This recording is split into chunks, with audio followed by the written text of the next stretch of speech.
Want to live longer and better? I'm Dr. Jess. I'm a physical therapist, and in this podcast, I bring you real, science-backed strategies from physical health providers, mental health providers, and nutrient experts, so you can build strength, protect your mind, and fuel your body for decades to come. Longevity starts here. Welcome back to our month of talking about movement and how important that can be for just us living that longer, healthier life, and talking about all the barriers to why do we get movement into our day versus not getting movement into our day. And so with us today, we've got a special guest, Dory Hansen, and we're going to talk a little bit from the mental health perspective of how movement is good, different reasons why it helps us, more than just the benefits that I covered last week. So I've got an episode that was released last week that has more of the physiologic benefits. We're going to talk about from the mental health side and what those benefits are. So Dory, first, tell us a little bit about you. Hello, I'm Dory Hansen. I'm a licensed mental health counselor in Florida. I am currently operating under Quiet Tides Therapy myself, so I'm in private practice. I've worked in mental health since 2015-ish, full-time, and have worked in all different settings. I've worked in healthcare, I've worked in criminal justice, I've worked with grief, I've worked with trauma. Those are my 2 certifications currently within grief and trauma. So I have a lot of experience and a lot of just working with different populations. Yeah. And so when we talk about movement, and again, like we can call it movement, we can call it exercise, we can call it whatever you want to name it. From the mental health perspective, what are ways where you feel like you see people really benefit from movement? So movement can impact mental health. I mean, obviously, in any doctor's appointment you go to, what do they say? Like, eat right and move, right? That really applies to mental health in a lot of ways. And so when you think of depression, for example, when we get into a depressive episode, our tendency is to isolate. We want to isolate and sit still and not talk to anyone, not move, not do anything. And that's actually feeding the depression, right? That really feeds that depressive cycle. So movement, for example, with depression, being able to get out and walk around the block, right? Being able to get up and go to the store and come back. That in itself is challenging some of those depressive symptoms that are trying to just exacerbate over time. When we think about anxiety, another, of course, just really common symptom and diagnosis that we see everywhere. With anxiety, I really like to think of anxiety forms as energy in our body. And so if you think of like, I'm feeling really anxious, think about like all that energy that's building up. And so movement is a great, great, great way that we can, I tell people, go walk around the block, go run around the block, come back and assess. Okay, do I feel like my energy is kind of like I'm releasing a little bit, or like I'm not so pent up, I'm not so anxious? If that's the case, great, right? Like you might be done for the night. You say, I'm still feeling anxious. I still feel like I have just a lot of energy. Go around the block again. And then we can notice like the more that you really are in tune with yourself and you watch that go down, that's going to help manage your anxiety as well. So those are just 2 examples using just common diagnoses that we see within mental health. I can tell you like from personal experience, like especially when I was in that like bigger stress state. So let's say in undergrad, when you had like, you've got papers, you've got presentations, everything's like building up with like all of the things that you have on your plate. When you don't take the time to exercise, it's like even your efficiency is less because you get stuck in this like perseverating thoughts of like, oh, I've got to do this and I've got to do this. And you're pushed in so many different directions that like you're not getting anything really done well. And just pausing, going for a 30-minute run, for me, would make all the difference. I would calm down, I'd sit down, and boom, I would just like finish a paper in like no time.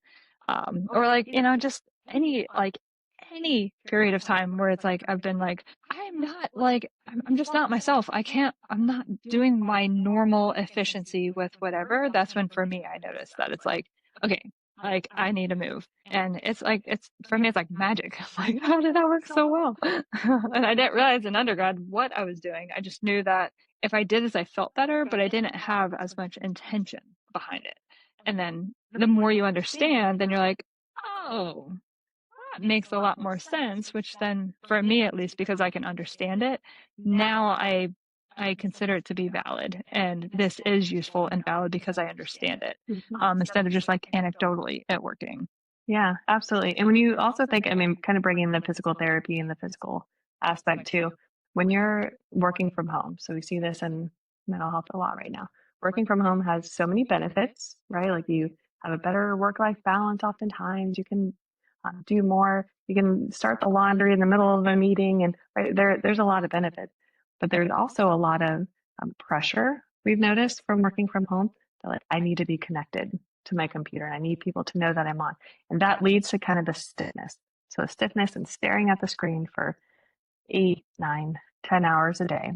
And what a lot of people don't think about is the impact of physical health, physical pain, and mental health.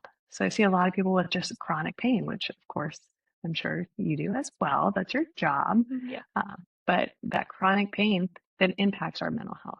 And that chronic pain can come sometimes from, or just that new onset of pain from just sitting, right? Sitting and typing and staring. When we're not allowing ourselves to have that movement, that exercise during the day, as small as that may be, then that's going to exacerbate that shoulder pain I already have, right? When that pain starts, then my mental health kicks in of, oh my gosh, I can't believe this is still bothering me. What am I going to do? Like, am I going to need surgery? Am I going to, now I can't go work out because this is hurting. And so then it just kind of feeds us, it's very cyclical. And the way then we don't move, then we have more pain, then our mental health suffers. So there's a strong connection there. Just when we're thinking about work, whether you're in office or at home, of course, but primarily just I'm seeing this a lot with people working from home nowadays.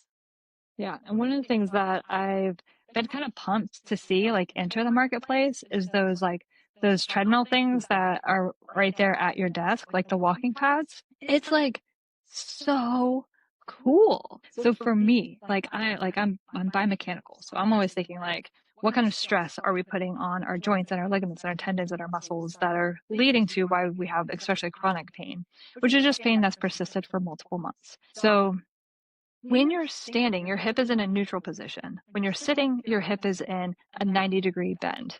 And so that completely changes the stress that we're putting on our spine. When we walk, our hip is actually going into extension. So, and we're getting gentle rotation to the spine when we walk. So it doesn't matter how fast you're walking when you're on those walking pads at your desk. The point is that your hip is going through range of motion, your spine is doing gentle rotation, and so it's so helpful for your body physically.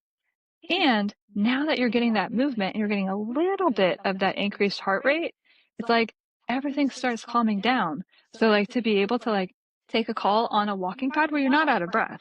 I've had so many people like, no, like I can't I can't use those and work. I'm like, okay, don't think of this as a treadmill at the gym. This is different. This is a walking pad at a desk. So think a slow pace where you can hold a conversation. Nobody's going to hear that you're like out of breath.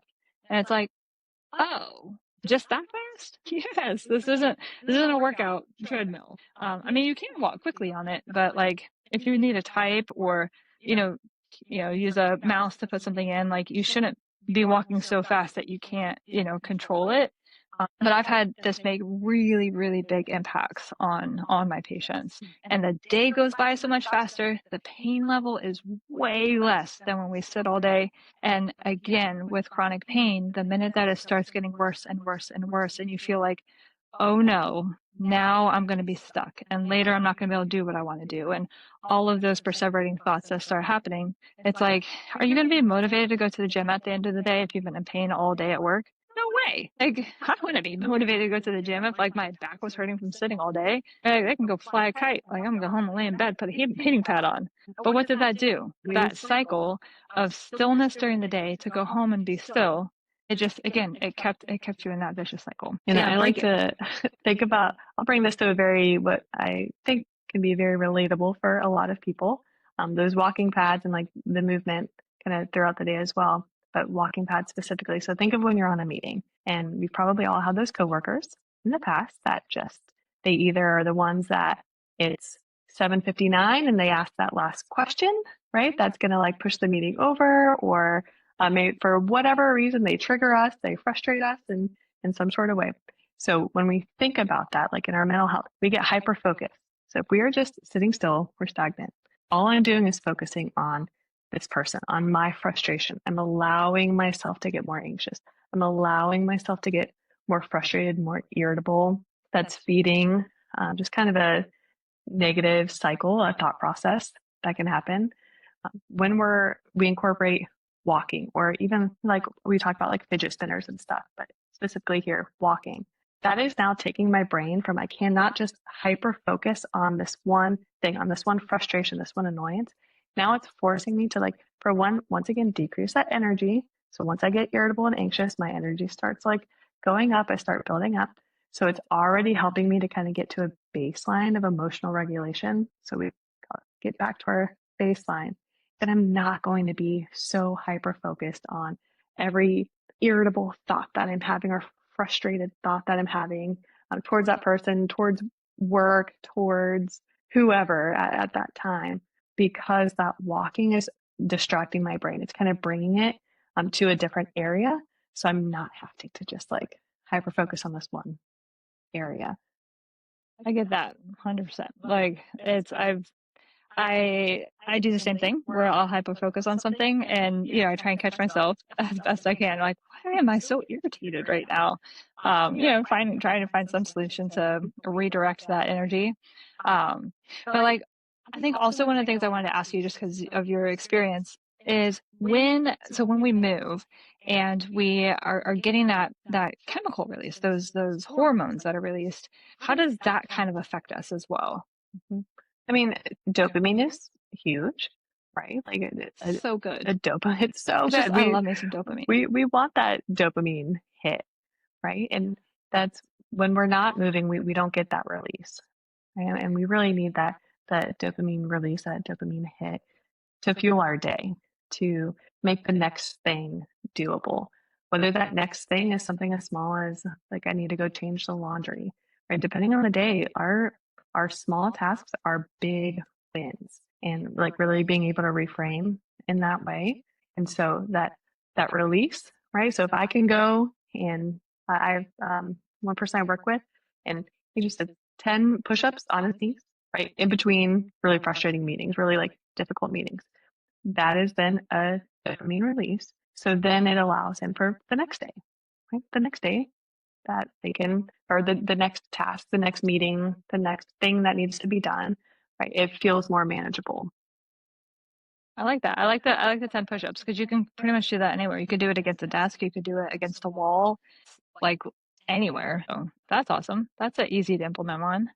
And the other thing I really love figuring out because I always work with people on trying to like get movement and exercise to be part of a lifestyle change. So, because in the clinic, I'm prescribing exercise based on specific things that are imbalanced or whatever that might be. And and typically people are like, they get it because it's like, oh, I feel better when I do this. And trying to get that leap into like, because it is a leap. It's not a trickle. It's not a walk. It is a leap to get that into a lifestyle change. And so one of the things I really try and focus on is that dopamine release that we get when we even have small victories that we celebrate. And so I think that's like one of the things from a mental health perspective that we don't always truly appreciate, or what are all of the different ways we can get dopamine to release? Because it's not just going for a walk, right? So like, Dory, what are just other simple strategies so that we can kind of keep that movement and that progression going forward so we don't like hit a bump, get frustrated, and then go, I guess I'm not good enough, or this isn't for me, or whatever it might be.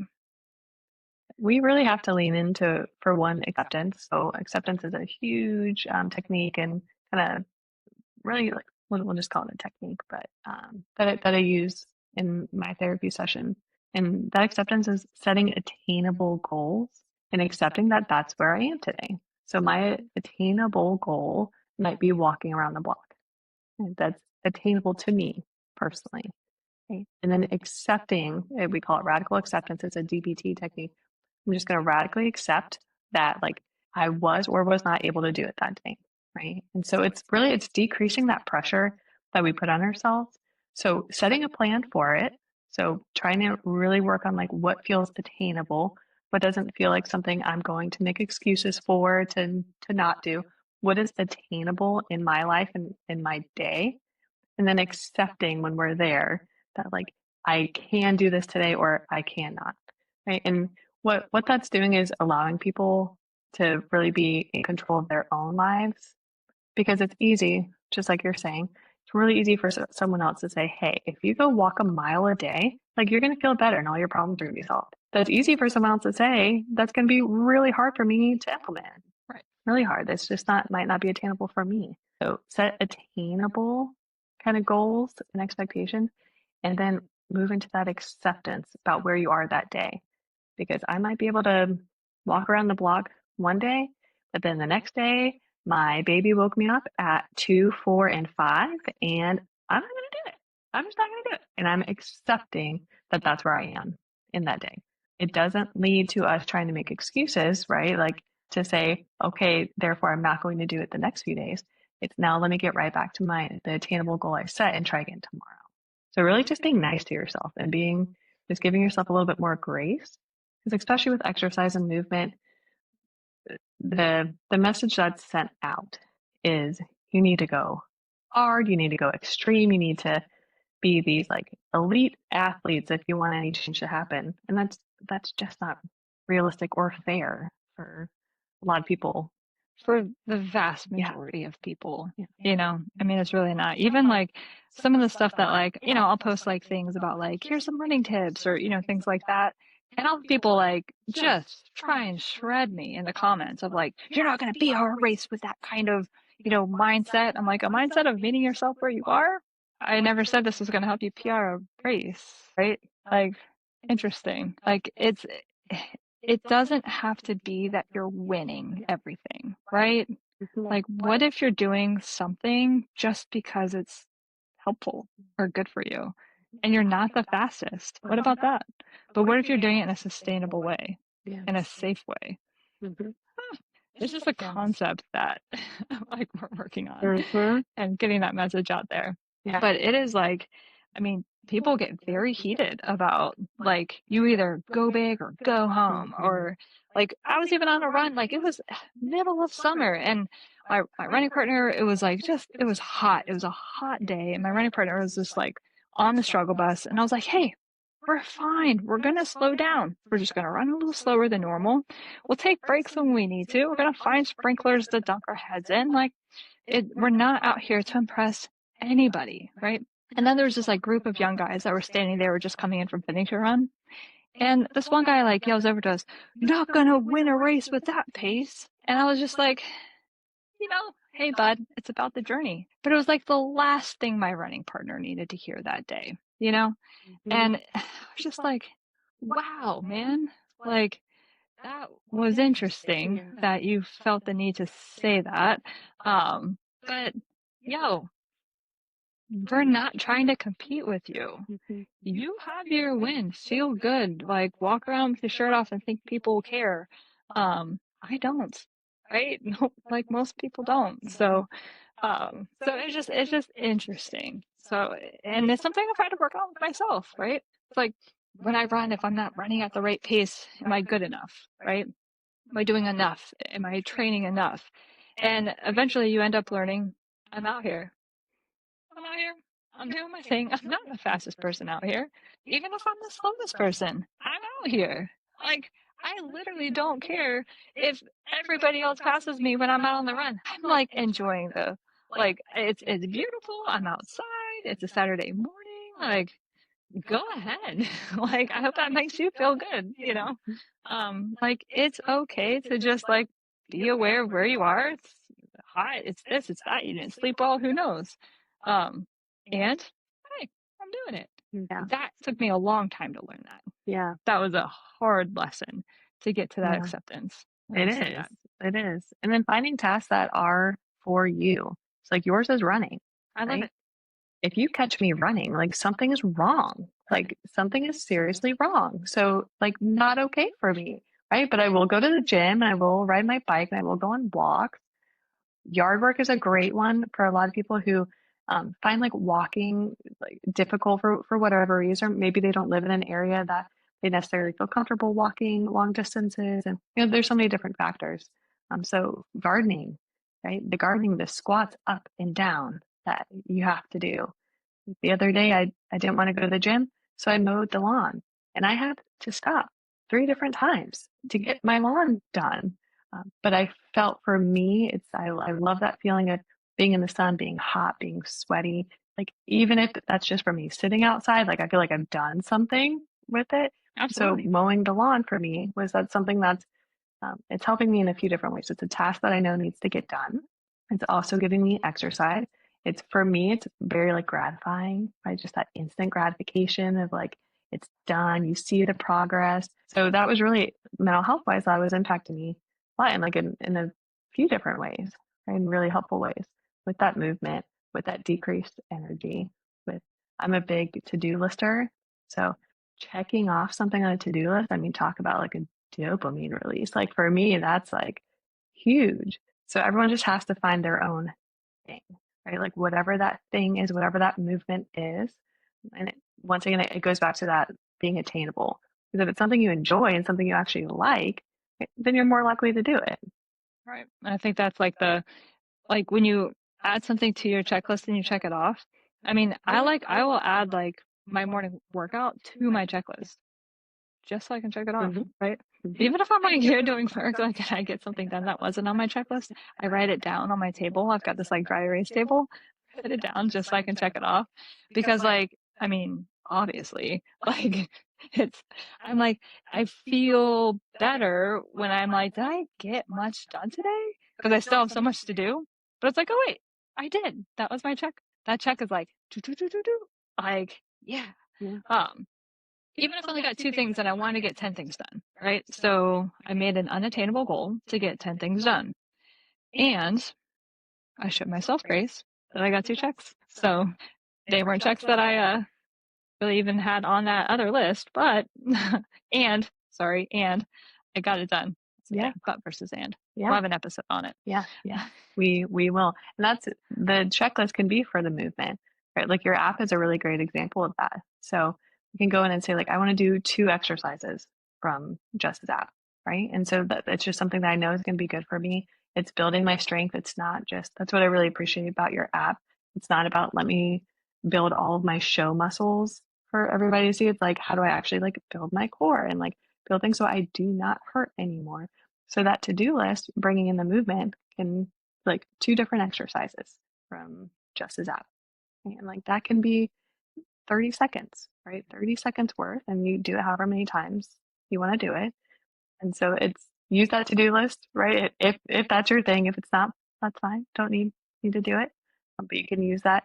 And that's an easy way to incorporate small movement, right? To really get you started throughout the day. And it's something you can do at home, right? Which is, I think, very helpful.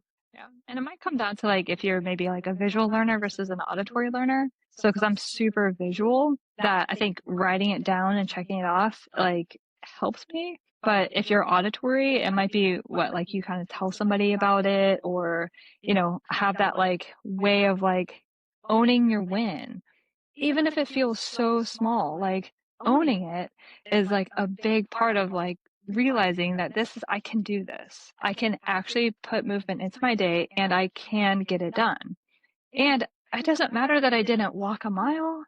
Like I walked 3 houses down and 3 houses back. Every patient that comes in my door, they know the first thing that they're going to want to do is like give me the report on like what has happened since the last time I saw you.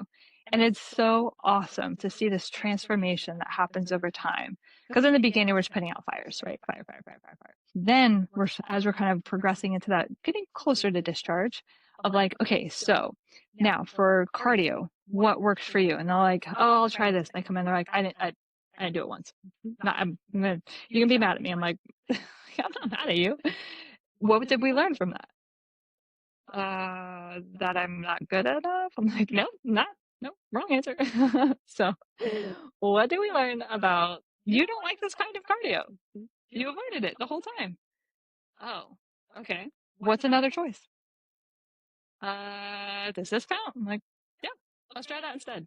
And then all of a sudden it's like, oh wait, it wasn't that I wasn't good enough. I actually like I don't like walking. I don't like going for walks for exercise. I need my heart rate to be higher.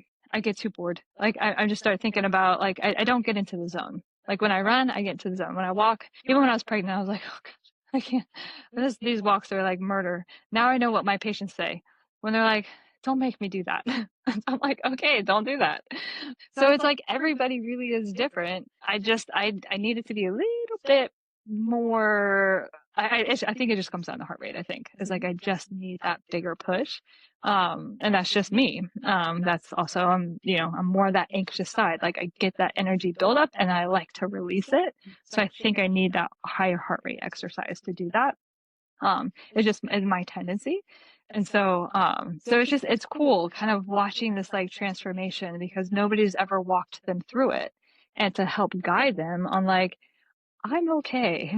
Like I'm enough. And like when I walked 3 houses down and 3 houses back and I did it confidently and I wasn't worried about what my neighbors were thinking because we practiced it here in the clinic to ensure that you can do it safely. It's like this like big puff almost happens of like, I feel more confident. Like, I know. Isn't that cool? And for me, that's kind of the transformation I start to see of like that, like I have to test and retest. I have to try it and then see if it worked. And then I have to try something else and then see if it works. And the challenge is always if it didn't work, it's failures are how we grow. Like if we're not failing, we're not growing. So, and is it a failure or is it just a learning opportunity? So for me, I try as best I can to reframe that as a learning opportunity. And that's where we can actually start to see like, what is this individualized plan going to look like for me? Because that's really what it is, right? It's got to be individualized. Absolutely. And the self-esteem boost when you think Yeah. about just from the mental health perspective, even if I walked 3 houses down today and then the next day I was able to do six and then I made it around the block. It's that self-esteem boost Yes. when we're just like, I feel so good about myself because I was able to do this thing that I could not previously do. Right. And that's the self-esteem and movement, of course, can go like hand in hand a lot. Yeah. And I think gyms are so overwhelming for people to go to. It is like, I have so many patients that are like, please don't make me go to a gym. I'm like, I'm not going to make you do anything. One, I can't, you have free will. But like, it doesn't need to be overwhelming. One, right? So there's all sorts of different types of gyms. Like, you don't just have to walk into a Planet Fitness and like start sitting on machines. Like, you can go to classes. You can go to smaller, more niche gyms. You can, watch exercise videos at home on YouTube. Like, there's all different ways to do the strengthening based aspect of exercise that doesn't involve like feeling like you're learning in front of an audience, which I think is kind of what it can feel like in a gym. Do you have like recommendations that you typically like give people for like just how to get a little bit stronger? I tell people try apps, right? Like if you're comfortable, because a lot of people, once again, it's really intimidating. It's intimidating going to a new gym. It's even if you've gone to the Y for 30 years, but it's a new class, that can be intimidating. It's really empowering. So I do challenge people, do it, right? Step out of your comfort zone. If there's something that feels like it would be helpful for you or enjoyable for you, try it. Try a new class. So I would either say at home, find a good app, right, that you can do from the comfort of your own home to start strengthening. If that is not your thing, if you just cannot kind of have that free will, right? Like I cannot make myself that discipline to do something at home, then try a class. I think classes are really helpful. Find a gym, ask around for something that is open, kind of accepting, that's going to meet you where you are. And a lot of gyms are like that, right? The smaller ones that offer like classes. And so various yoga studios, bar studios, like Pilates, right? They have all different sizes. They have different they have beginner classes, they have intermediate, they have advanced, and you can always modify. So whatever you find that you think, I really like body pump at the Y. I think that's something that I could do. great. And radically accept that you're probably only going to be able to do 25% of the class in the first time, but you did it. You went. So really challenging yourself to get out of your comfort zone, but find something that seems enjoyable, seems like it might be a good fit for you. If you've never weightlifted in your life, maybe don't just run to CrossFit for the first time, right? Maybe try something else first. So just meet yourself where you are, challenge yourself to get out of your comfort zone a little bit more, and then radically accept that just showing up is a huge first step. And going to the back of the class. That's what I would do. Absolutely. Shoot. I'm like, Absolutely. And then you know what they do? Like everybody will turn around. I'm like, no, no, no. Don't look at me. I don't know what I'm doing. Like, just if you're following my lead, that is wrong for you. I Mhm. just like to voice it like I've never been here before. Like, I thought I was standing in the back. So if that happens, just say, hey, listen, everybody, I'm going to be really honest with you. Like, I'm putting myself out there. I'm a little scared. Lean into it. Lean into it, right? Yeah. That Like, be okay embarrassment, with the that shyness. discomfort. It's And then great. people will typically be like, oh, girl, it's okay. Here, I'll switch places with Yeah. you. You can follow me. And I think the more that we're just like honest with the people around us too, of like, I'm scared out of my mind that I'm going to look like an idiot in here. It's like, rarely are we going to find somebody in a class that's going to be like, no, sucks for you, right? Like, Mhm. typically they're going to be like, I got you, right? Like, I was there when I was first starting. Like, I will help you through this. And then you start meeting people, and then that socialization kicks in, and more dopamine gets released, and you're like, wow, I feel so much better. Um, so, and then you can like tell all your friends, like, you've got to come to this gym. It was Mhm. great. They were so nice. So, and then that's like, it's just the power of movement is like so huge. Like it helps, it helps you in so many ways, not just physically with organs and brain and lungs and muscles and tendons and bones, which is what we talked about last week, but from the mental health side, it is powerful stuff. Oftentimes my patients that are in chronic pain, I co-treat with mental health counseling because this is a huge part of breaking the pain Mhm. cycle, and adding movement is a big part of it. In addition to all of, processing and all of the other things that I don't do that Dory does do. Um, so I just wanted to make sure that we really highlight in this month of movement everything that we can that ties into how it does benefit us, and just in a conversation that is like as accepting and approachable as possible. So if you found this episode to be helpful, please share it with somebody that might find it to be helpful, and make sure to stay tuned next week because we have more really interesting subjects coming up, and it's all about longevity and like what are the easy, simple things that we can do to lead a longer, healthier lifestyle and just have quality to our years.